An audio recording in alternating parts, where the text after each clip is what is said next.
as presidents to hammer the failed liberal policies that wrecked Baltimore. Some Democrat strongholds are still pushing policies that treat school kids like, well, they're just social justice lab rats.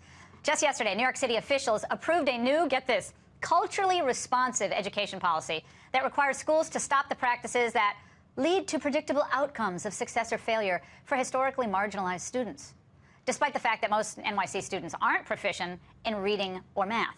Now, here to make sense of all of this is Dinesh D'Souza, a conservative, author, filmmaker. Dinesh, when you dig down about what culturally responsive education means, you find out that it's the same liberal educrat gobbledygook that's been confusing students and keeping them stuck for decades now. Yeah, it's not really education at all. It's the politics of victimology. The idea here is to reconcile minority students to their poor performance, and instead of trying to improve the performance, to locate a person to blame for it, namely the system or the white man. So this is actually a recipe for, it's not a recipe for creating educated students. It's not a recipe for preparing you to balance a checkbook or get a job or start a business. It might be a recipe if you want to go to work for Antifa or Black Lives Matter, but it limits your occupational choices really to those two categories. Right. Well, here's the proficiency chart for New York City, Dinesh. Now, check it out. Math. Well, you see, grade 4, 26% are at or above proficient.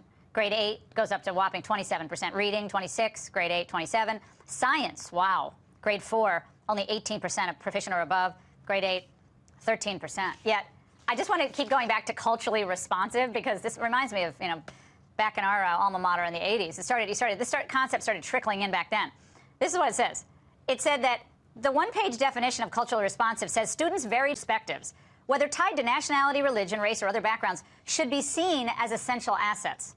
It also requires schools to, quote, foster critical consciousness, Dinesh, about historical and contemporary forms of bias and suppression. That's the definition of culturally responsible. Which means the Chinese students, their parents, protested at a meeting because they're like, wait, we don't get translators. Why are the Spanish kids getting translators? We're not getting translators. So everybody's at each other's throat now.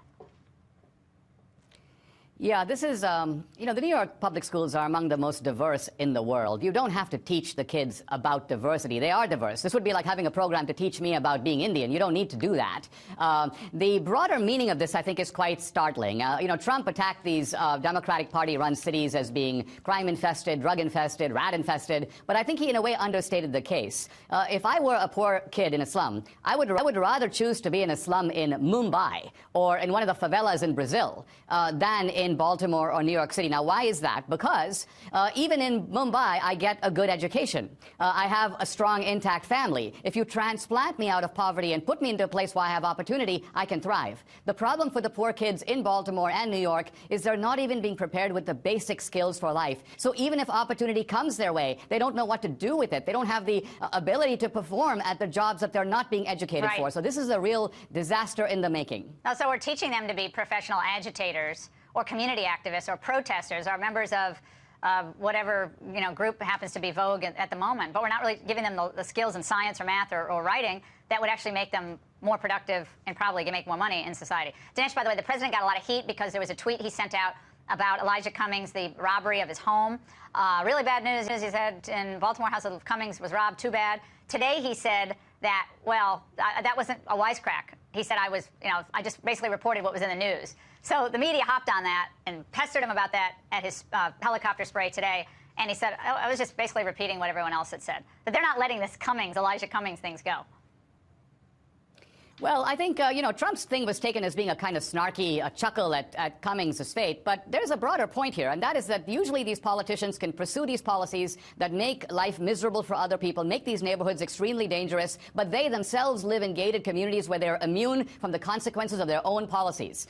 Nancy Pelosi, I'm sure, doesn't have to live with homeless people at her door in San Francisco, for example, and generally neither would Elijah Cummings. So I think this is actually kind of an interesting case where the crime in Baltimore actually found its way to Elijah Cummings' own door. Thanks, Dinesh. Great to see you.